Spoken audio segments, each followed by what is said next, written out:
Hello lovely people, how are you today? This is just going to be a little short video, a book review of sorts, or more of a book discussion really, of Dracula by Bram Stoker. I very recently finished this novel and I just wanted to sit down and have a chat about it with you. Dracula is always held as a masterpiece of gothic horror, and I personally haven't read that much gothic horror. I've read Frankenstein by Mary Shelley, and that book is just a masterpiece in my opinion, and I think very similarly of Dracula.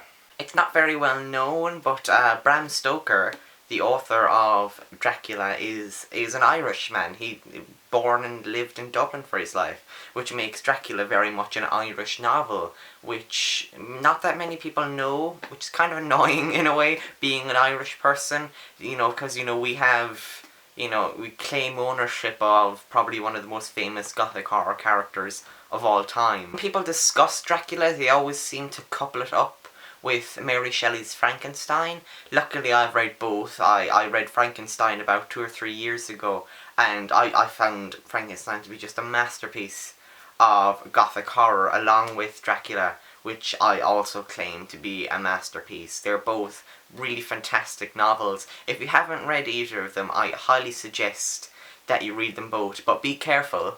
Don't follow anything that the movies say, because they are both completely different to what pop culture has made them into. For instance, with Dracula, Count Dracula's there for the first 50 pages, and then he goes away for about 500 pages, and then he's there for about the last 5. But really, when you think about it, even though this book is called Dracula, it isn't really about Dracula now, is it? Pop culture has also kind of modelled Frankenstein's monster into this kind of grunting creature with broad shoulders and just a monster, whereas in Mary Shelley's original novel he has long black hair and has yellow skin and can fluently speak both English and French, which is quite a culture shock. I mean, at one point in Mary Shelley's Frankenstein, he is reading Milton's Paradise Lost, which was quite odd. He reads that in the hovel next to the House of the Blind Man. Dracula is very much an epistolary novel in that it has this central group of characters. The entire book is written in the form of diary entries and letters from characters to each other.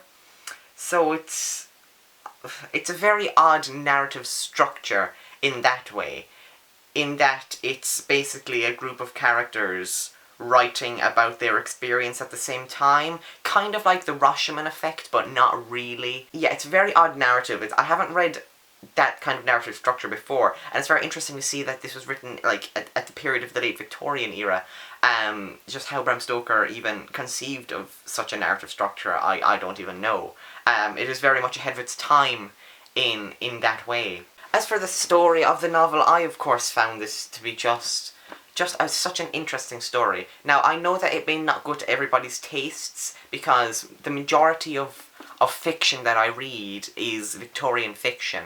I read only mostly classics. I very rarely seep into other genres. I think most people go into this expecting to see, like, Bela Lugosi's character, or Max Schreck's Nosferatu, or any other sort of adaptation, loose adaptation of Dracula.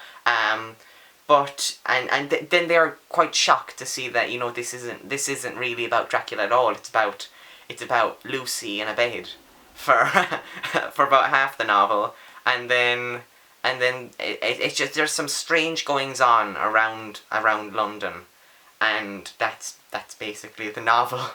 Now, I know gothic horror isn't one of the more prevailing themes within the booktube community.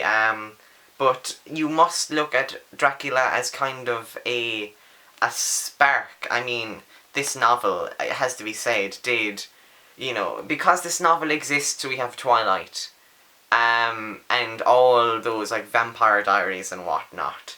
I don't know if Bram Stoker is proud of his legacy in that way, but the Vampire Diaries and Twilight have had quite an impact on, let's say, modern day popular culture, and in a way, it's kind of interesting to see how Dracula has influenced popular culture over 100 years after its conception, then probably more than it influenced popular culture when it was written.